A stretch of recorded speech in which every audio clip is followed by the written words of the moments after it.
چند لمحوں کی لذتیں حاصل کر سکتے ہیں، اس سے زیادہ تو کچھ نہیں اس کے علاوہ. اور پھر جب وہ لذتیں بھی دنیا کی ایسی ہیں کہ جب انسان کی لذت ختم ہو جاتی ہے تو پھر وہی لذت سے انسان نفرت بھی کرنے لگتا ہے، جس کی وجہ سے اس نے ہزاروں لوگوں کے حقوق لوٹ کے اس لذت کو حاصل کرنے کے لیے مثلا اقدام کیا تھا. اس کے بعد قرآن کہتا ہے وَمَا هَٰذِهِ الْحَيَاةُ الدُّنْيَا إِلَّا لَهْوٌ وَلَعِبٌ، دنیا کی زندگی کچھ نہیں ہے فقط کھیل اور تماشا ہے. اور اس کے بعد کہتے ہیں، کیا کہتے ہیں قرآن مجید میں، اے رسول ان سے کچھ لوگوں کو جو میں نے ذرا سی دنیا کی رونق دی ہے تاکہ ہم ان کو آزمائیں، تو اسے اپنی نظر ان کی طرف اٹھا کے نہ دیکھیے کہ یہ دنیا کو اس طریقے سے طلب کر رہے ہیں تو ہم بھی دنیا کو اس طریقے سے طلب کریں. ایک تو قرآن مجید میں یہ آیتیں ہو گئی جو انسان کو کہہ رہی کہ یہ وقتی لذتیں ہیں، لیکن اس کے بعد قرآن مجید کی دوسری آیت بھی ہے جو مثلا دنیا کو رحمت اور مہربانی کا ذریعہ قرار دے رہی ہے. مثلا جیسے ارشاد ہوتا ہے قرآن مجید میں فَإِذَا قُضِيَتِ الصَّلَاةُ فَانتَشِرُوا فِي الْأَرْضِ وَابْتَغُوا مِن فَضْلِ اللَّهِ وَاذْكُرُوا اللَّهَ كَثِيرًا لَعَلَّكُمْ تُفْلِحُونَ، جب نماز جمعہ سے فارغ ہو جاؤ تو تم سب کے سب زمین پر پھیل جاؤ اور خدا کے فضل سے مانگو اور خدا کو زیادہ سے زیادہ یاد کرو، شاید کہ تم کامیاب ہو جاؤ. تو یہ بھی جب انسان دنیا میں ہی تو کرے گا نا یہ کام سارے کا سارا.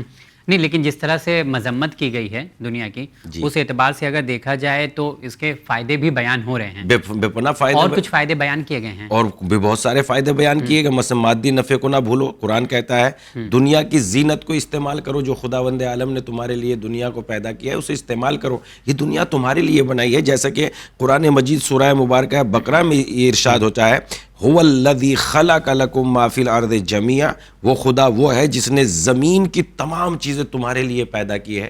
یعنی یہ دنیا کی نعمتیں بنائی تمہارے لیے گئی ہے، مگر اس کو اس راستے سے استعمال کرو جس کو خداوند عالم نے معین کیا ہے.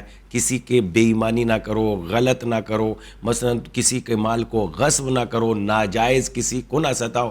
اب اگر اللہ نے تمہارے حالات بہترین کیے دیے ہیں تو پھر جتنا استعمال کر سکتے ہو اس دنیا کو استعمال کیجئے، کوئی پریشانی نہیں ہے. جیسا کہ خود قرآن مجید میں ارشاد ہوتا ہے دنیا کو رحمت اور مہربانی کا ذریعہ قرار دیا گیا ہے، اور دنیا کی تمام چیزوں کو جو ہے دنیا کی تمام چیزوں کو نیکی قرار دیا گیا ہے اگر آپ اس راستے سے اختیار کرو گے جو اللہ نے تمہارے لیے معین کیا ہے. ارشاد ہوتا ہے وَاكْتُبْ لَنَا فِي هَذِهِ الدُّنْيَا حَسَنَةً وَفِي الْآخِرَةِ، اس دنیا اور آخرت میں ہمارے لیے نیکی لکھ دے. یعنی ان لوگوں نے جن کو دینوں نے دنیا کو بالکل اس راستے سے اختیار کیا جس راستے کو اللہ نے معین کیا، وہ دعا کر رہے ہیں پروردگارہ دنیا اور آخرت میں ہمارے لیے نیکی کو لکھ دے. تو نیکی کرنے کی جگہ یہ دنیا ہے. پھر اس کے بعد دنیاوی نعمتیں حاصل کرنے کی دعوت بھی دی ہے خداوند عالم نے کہ دنیا کی نعمتوں کو حاصل کرو، تلاش کرو. جیسے کہ ارشاد ہوتا ہے هو الذی جعل لکم الارض ذلولا فامشوا فی مناکبہا وکلوا من رزق اللہ، اس نے زمین کو تمہارے لیے نرم بنایا تاکہ اس میں پھیل کر رزق حلال تلاش کر سکو.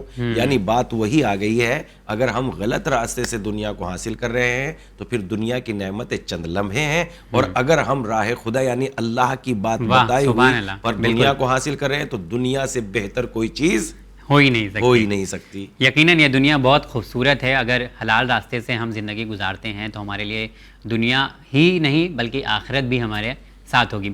ایک چیز اور ہم لوگ جانتے ہیں، جو آنکھیں ہمارے پاس ہیں آگاہ، اس آنکھ سے ہم لوگ جو ہے اپنے آپ کو نہیں دیکھ پاتے، لیکن یہی آنکھیں دوسروں کو دیکھ لیتی ہیں کہ وہ دنیا پرست ہے یا نہیں ہے. میرا سوال یہ ہے کہ انسان دنیا پرست کا جو لیول ہے وہ ہر کسی کو لگا دیتا ہے سوائے اپنے آپ کو. تو دنیا پرستی کیا ہوتی ہے اور وہ کون انسان ہے جو دنیا پرست کہلا سکتا ہے؟ چشم،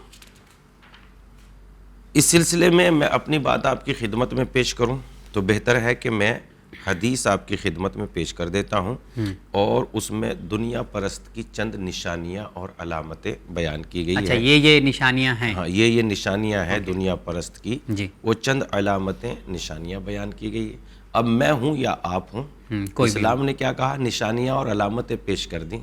اب صاحب مثلا اگر میں رشوت لے رہا ہوں تو بھلے سے میں اس کام کو اپنے لیے اچھا سمجھ رہا ہوں، مگر رشوت لینا یقینی صورت میں اچھا نہیں ہے. تو انسان اپنی برائیوں کو نہیں دیکھتا، دوسروں کی برائیوں وہی میں بولا، جو آنکھیں اس کے پاس ہے وہ اپنے آپ کو نہیں دیکھتا، اپنے آپ کو نہیں دیکھنا چاہتا. اور برائی بھی یہ بات نہج البلاغہ میں امام علی علیہ السلام نے بھی فرمائی ہے کہ جب تم دوسروں کے گناہوں کو دیکھتے ہو تو بہت منہ بناتے ہو، اس طرح کرتے ہیں، بہت گندا آدمی ہے، بہت ذلیل ہے، اس طریقے سے کرتے ہیں، بڑا منہ برا منہ بناتے ہیں، اور اس کی باتیں سوچتے ہیں سب کو پھیلا دیں، بتا دیں یہ انسان کتنا برا ہے. لیکن جب وہی گناہ تم کرتے ہو تو کیا اپنے اوپر بھی منہ بناتے ہو کہ میں کتنا برا ہوں؟ یہ امام نے نہج البلاغہ میں ارشاد فرمایا. اس کے بعد علامت اور نشانیاں کیا ہے؟ ہمارے نبی محمد مصطفیٰ صلی اللہ علیہ وآلہ وسلم کا ارشاد ہے، حدیث معراج میں ذکر ہے کہ دنیا پرست انسان وہ ہے جس کا کھانا پینا، ہنسنا، غصہ اور سونا زیادہ ہو اور وہ دنیا کو حاصل کرنے میں راضی ہو گیا. یعنی جب دنیا کو حاصل کر لیتا ہے انسان تو بڑی قاعدے کی چیزیں کھاتا ہے، صحت مندی کی چیزیں کھاتا ہے، پیتا ہے، ہنستا ہے، اور کیا کرتا ہے؟ زیادہ ہو، اور راضی بہت کم رہتا ہے. یعنی وہ ہمیشہ جو ہے غصے میں رہتا ہے. دنیا پرست انسان ہمیشہ وقت وہ خوش نہیں رہتا، خوش نہیں رہ پاتا. اس کے بعد جو ہے چونکہ اس کے مطلب وہ چاہتا ہے کہ سب کوئی اس کی مرضی کے مطابق کام کریں، لیکن چونکہ سب کوئی اس کی مرضی کے مطابق کام کرتے نہیں ہیں، لہذا کچھ ایسے بھی ہوتے ہیں جو اس کا بنایا ہوا حصار توڑنے کی ہمت رکھتے ہیں. سب قیدی اور غلام تھوڑا ہی بن سکتے ہیں، کوئی لوگ وہ بھی ہوتے ہیں جو حصار توڑنے کی بھی طاقت رکھتے ہیں، لہذا وہ غصے میں زیادہ سے زیادہ رہتا ہے. اس کے بعد فرماتے ہیں اس نے جس کی برائی کی ہو اس سے معافی نہ مانگے. یعنی سب سے پہلی بات تو اس کی خطا یہ ہے کہ جب وہ برائی کرتا ہے، کسی کی توہین کرتا ہے، تو اپنے آپ کو معافی مانگنے کے لیے تیار نہیں کرتا. یعنی غرور اور غصہ اسے معافی اور جھکنے کے لیے آمادہ اور تیار نہیں کرتا، اس لیے کہ وہ اپنی نگاہ میں اپنے سے بہتر کسی کو نہیں سمجھتا. اس لیے کہ دنیا کی جو اکڑ اس کے اندر پیدا ہو جاتی ہے وہ اسے جھکنے نہیں دیتی. یعنی جس کی وہ برائی کرتا ہے اس سے وہ معافی نہیں مانگتا. اور اس کے بعد کہتے ہیں اس سے معافی مانگے تو اس کو معافنا. لیکن اگر کوئی اس سے معافی مانگے، کسی کی برائی وہ کر دے اس سے، یعنی جیسے میں دنیا پرست ہوں، میں نے آپ کے ساتھ برائی کی مگر میں تو آپ سے معافی مانگنے کے لیے تیار نہیں ہوں. لیکن پھر اس کے بعد پیغمبر کیا فرماتے ہیں؟ لیکن اگر آپ نے مثلا میری برائی کر دی، میری توہین کر دی، اور آپ مجھ سے معافی مانگ رہے ہیں، تو امام فرماتے ہیں پہلے تو وہ دوسروں کو معاف نہیں کرتا، لیکن اگر اس کے لیے کوئی خطا کر دیتا ہے تو پھر وہ معافی بھی نہیں دیتا. یعنی وہ اتنا سنگ دل ہو جاتا ہے کہ معاف نہیں کرتا. اس کے بعد فرماتے ہیں اطاعت و بندگی کے وقت سست رہتا ہے. یعنی جب اللہ کی بات کی جاتی ہے، اطاعت کی بات کی جاتی ہے تو بہت سست رہتا ہے، لیکن جب گناہ کا موقع آ جاتا ہے تو بہت تیزی کے ساتھ اس کے قدم اٹھنے لگتے ہیں. وہ اس قسم کا لالچی ہوتا ہے کہ مثلا بے پناہ لالچ ہونے کے ساتھ ساتھ جو ہے وہ برائی کی طرف اس کے قدم اٹھ جاتے ہیں. اس کے بعد پیغمبر فرماتے ہیں کہ موت کا وقت قریب ہونے کے باوجود بھی وہ اپنے آپ کا حساب نہیں کرتا. 60-65 سال کا ہو جاتا ہے مگر اس کے باوجود بھی لوگوں کو اتنا ستاتا ہے جیسے اسے مرنا نہیں ہے، جبکہ موت کا وقت قریب ہے. اب تو کم سے کم اپنا حساب کر لے تاکہ لوگوں سے معافی مانگی جا سکے. اس کے بعد ہمارے نبی ارشاد فرماتے ہیں کہ جب وہ اچھی باتیں ہوتی ہیں، فائدہ مند باتیں ہوتی ہیں تو وہ بہت کم کرتا ہے، فائدہ مند باتوں کو نہیں کرتا بالکل بھی. لیکن جب بیہودہ باتیں ہوتی ہیں تو بہت زیادہ باتیں کرتا ہے، بہت دلچسپی کے ساتھ. تو یہ وہ علامتیں ہیں جو دنیا پرست کی ہے، ہمارے نبی محمد مصطفیٰ صلی اللہ علیہ وآلہ وسلم نے فرمائی. بہت خوب. آپ کی جو گفتگو آج ہم لوگ کر رہے ہیں ناظرین، وہ ہم لوگوں کی سوسائٹی سے جڑی ہوئی ہے، اور اکثر یہ صفتیں ہم لوگ اپنے آپ میں ڈھونڈ سکتے ہیں جو آگاہ بیان کر رہے تھے حدیث کے ذریعے. اور یہ سب بہت کامن سے فیکٹر ہیں جسے تلاش کیا جا سکتا ہے بہت آسانی کے ساتھ. مولانا صاحب، دیکھا جاتا ہے کہ اس دنیا میں ہم لوگوں کی ملاقات ان لوگوں سے بھی ہوتے ہیں جو آخرت کے طلبگار ہوتے ہیں اور ہمیشہ آخرت کی بات کرتے ہیں، بہت اچھی باتیں کرتے ہیں.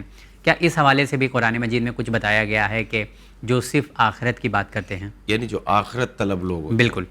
اس سلسلے میں بھی ہم ایک حدیث آپ کی خدمت میں امام جعفر صادق علیہ السلام کی پیش کرتے ہیں اور گفتگو کو تمام کرتے ہیں. چونکہ بات جو ہے بہت زیادہ، یہ میدان جو ہے دنیا کی تعریف یا مذمت ایک بڑا وسیع موضوع ہے، لیکن ایک حدیث پر ہم قناعت کرتے ہیں.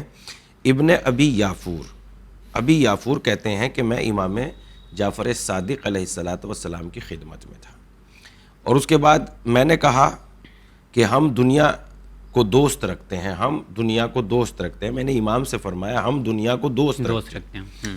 امام نے پوچھا، اس سے سوال کیا، امام نے اس سے پوچھا اس دنیا سے تم کیا کرو گے؟